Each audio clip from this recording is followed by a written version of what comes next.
We had an ethics bowl round between the team from Patten University in San Quentin and the UC Santa Cruz ethics bowl team.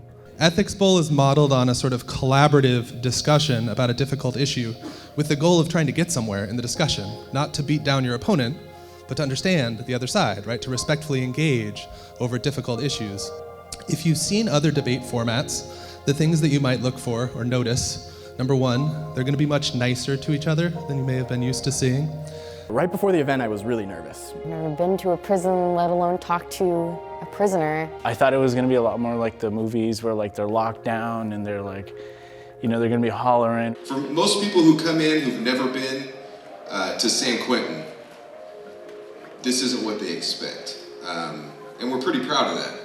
Okay, so the first team presenting will be the San Quentin Patten University team. The question they're going to respond to is simple. It says, should we change the Goldwater rule? If so, how? So this position is controversial because the American Psychiatric Association's Code of Professional Conduct forbids psychiatrists from publicly commenting on the mental health of living public figures without first personally examining them. This rule is informally known as the Goldwater Rule, after the man who led to its creation. Our position is that the Goldwater Rule should not change, but this should not preclude Congress from implementing additional legislation to put checks on the president. We don't want to politicize a medical profession like psychiatry.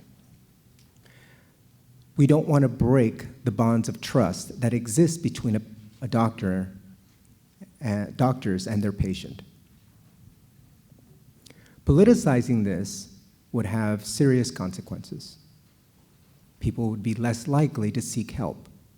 People wouldn't know whether or not to trust their doctors.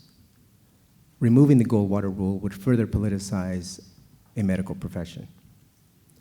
And frankly, would cheapen it to have psychiatrists just giving out armchair diagnosis at will. Okay, that's 1 minute. So the team from Santa Cruz has 5 minutes to offer a commentary on the presentation. They were very prepared for the Goldwater case.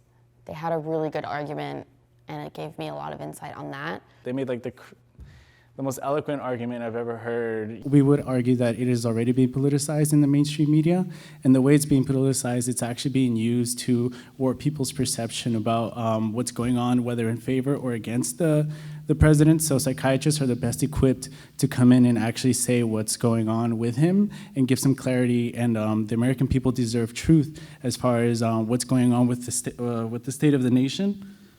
While personal psychiatrists should keep the confidentiality of Donald Trump, this institution served for the public interest by not invading Trump's privacy, but focusing on the president's health, which is a public national interest. Goldwater should be applied to everyone because I think it's necessary to uphold this rule. But there could be an exception for Donald Trump because he is an exceptional person. He wields such exceptional power.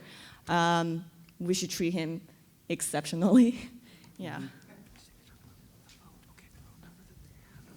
Even the psychiatrist who wrote the narcissistic personality disorder for the DSM stated that Donald Trump doesn't meet the criteria because he doesn't suffer from any kind of negative consequences of it.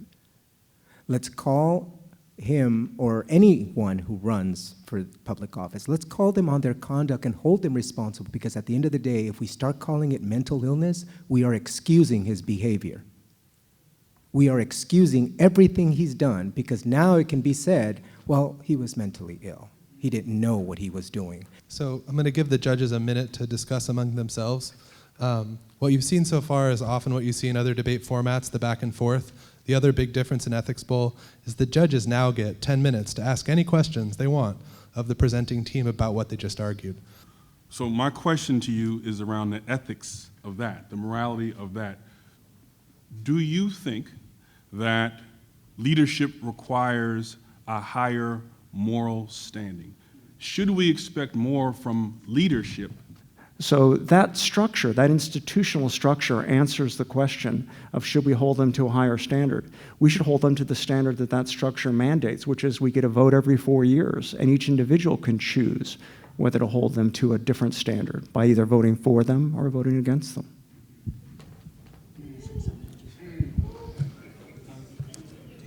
and they just had like a mental map of like the arguments down to a T.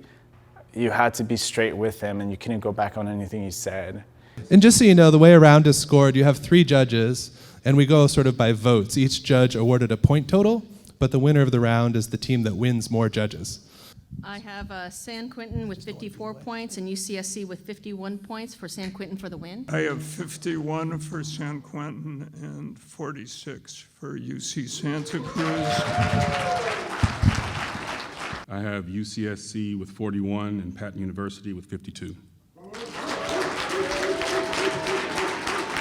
So, congratulations to the Patten University team.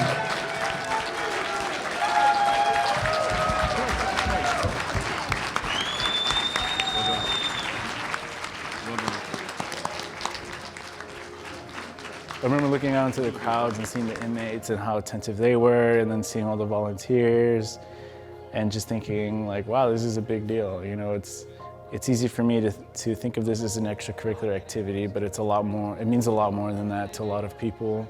And that was something that I felt was the most powerful part of the experience, was this idea of how important freedom of thought and freedom of exchange of ideas, freedom to exchange your ideas with another person, is like very fundamental to our humanity. My favorite thing about it was having a conversation where we really listen to what the inmates think about public issues, right? We're not asking them about prison, we're asking them about ethical issues we're all grappling with. I just remember like going around and shaking everyone's hands and thanking them for letting us have this opportunity, because it really was a once-in-a-lifetime opportunity.